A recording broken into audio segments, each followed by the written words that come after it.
सच्चे प्यार के धोखा और फरेब। दोस्तों, ये लव स्टोरी है ऋचा के बारे में, जिसको सच्चे प्यार के बदले धोखा और फरेब के अलावा कुछ नहीं मिला। इसलिए अगर आप भी किसी से बेहद प्यार करते हो तो एक बार ये स्टोरी ज़रूर सुने। कॉलेज का पहला दिन था। सभी के सामने नए नए चेहरे थे। सभी लोग इन्हीं नए चेहरों से अपनी पहचान बनाने में लगे थे। सभी एक दूसरे से अपना परिचय करवा रहे थे। तभी कॉलेज के पहले दिन का सफ़र, पहला क्लास शुरू हुआ। क्लास से पहले चल रहे इंट्रोडक्शन के इस सिलसिले को मैम ने और आसान बना दिया। उन्होंने आते ही सबसे पहले सभी को अपना इंट्रोडक्शन सबके सामने देने को कहा। सभी स्टूडेंट एक एक कर अपने बारे में बता रहे थे। तभी जैसे ही ऋचा ने अपने बारे में कहना शुरू किया, मानो उसी क्लास में बैठे विशाल की आंखें बस उसी पर ही टिक गई। विशाल बड़े ही गौर से ऋचा का इंट्रोडक्शन सुनने लगा और उसे एकटक देखने भी। ऋचा के बैठ जाने के बाद भी अब विशाल की नज़रें तो बस ऋचा पर ही टिकी रहा। कॉलेज के दूसरे दिन भी जैसे ही विशाल कॉलेज आया, उसकी निगाहें तो मानो बस ऋचा को ही ढूंढ रही थी।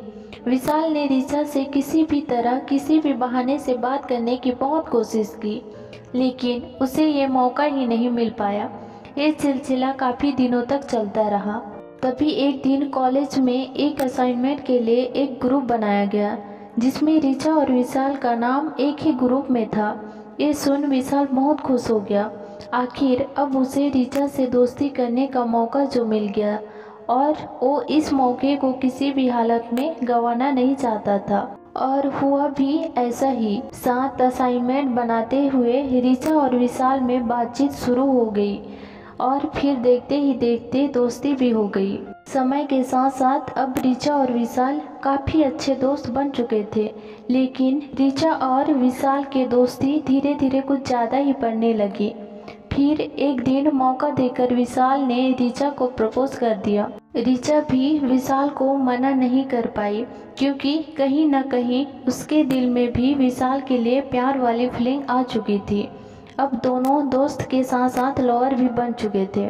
इसलिए कॉलेज के बाद भी दोनों का मिलना जुलना जारी रहा।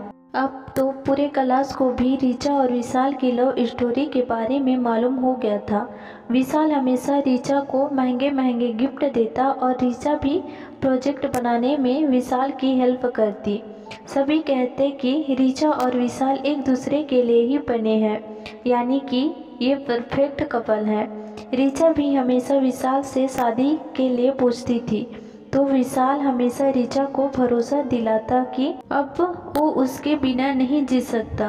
3 साल तक तो दोनों का रिलेशन बहुत अच्छा चला, लेकिन कॉलेज के बाद अब ऋचा और विशाल का मिलना काफ़ी कम हो गया। ऋचा के फ़ोन करने पर भी विशाल ठीक से उससे बात नहीं करता। वो कहता कि वो अपने पापा के बिजनेस में ध्यान दे रहा है। हालांकि ऋचा ने अपने घर में सभी विशाल के बारे में सब कुछ बताया था, इसलिए उसके घर वाले भी अब उस पर विशाल से शादी का दबाव बनाने लगा।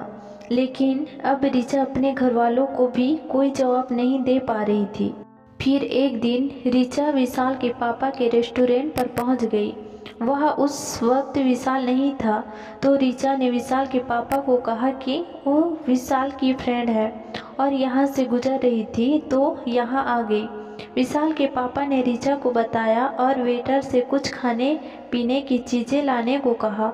दोनों बैठकर बातें करने लगे कि तभी विशाल के पापा ने कहा कि बेटा, तुम आ रही हो ना विशाल की शादी में। ये सुन तो मानो ऋचा को अपने कानों पर विश्वास ही नहीं हुआ। उसने फिर से पूछा तो उन्होंने कहा कि हाँ, विशाल की शादी है अगले महीने और उसी की तैयारी में लगा है। बहुत खुश है वो आखिर अपनी पसंद की लड़की से जो शादी कर रहा है। दोनों स्कूल टाइम से ही एक दूसरे को जानते हैं। ये सुन अब ऋचा बिल्कुल निशब्द हो गई और वहाँ से निकल पड़ी। घर आकर ऋचा सीधे अपने कमरे में गई और खुद को कमरे में बंद कर घंटों रोई। ऋचा ने अपने माँ और पापा को इस विषय में बताया, तो उन्होंने ऋचा को किसी तरह समझाया कि ज़िंदगी में अब तुम्हें आगे बढ़ना चाहिए और भविष्य के बारे में सोचना चाहिए। जो गुजर गया वो गुजर गया। अब उसके बारे में सोचकर अपनी आगे की ज़िंदगी खराब मत करो। लेकिन ऋचा अभी भी विशाल को भुला नहीं पाई और रोज़ रात को रोते हुए अपने दिल को दिलासा देते हुए कहती है, तो क्या हुआ जो एक दिल टूट गया।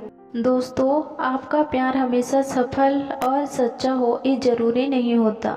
कई बार लोगों को प्यार में धोखा भी होता है, लेकिन इसमें कहीं ना कहीं कमी आप में भी रही होगी। जो आपने ऐसे इंसान से प्यार किया जो आपके लिए था ही नहीं। कहीं ना कहीं इंसान को परखने में गलती आपसे भी हुई होगी। आशा करती हूँ कि मेरी यह कहानी अच्छी लगी होगी आप लोग को। इस स्टोरी को सुनने के लिए धन्यवाद। मेरे प्यारे दोस्तों, अगर आपको स्टोरी अच्छी लगी हो तो लाइक और सब्सक्राइब कीजिए।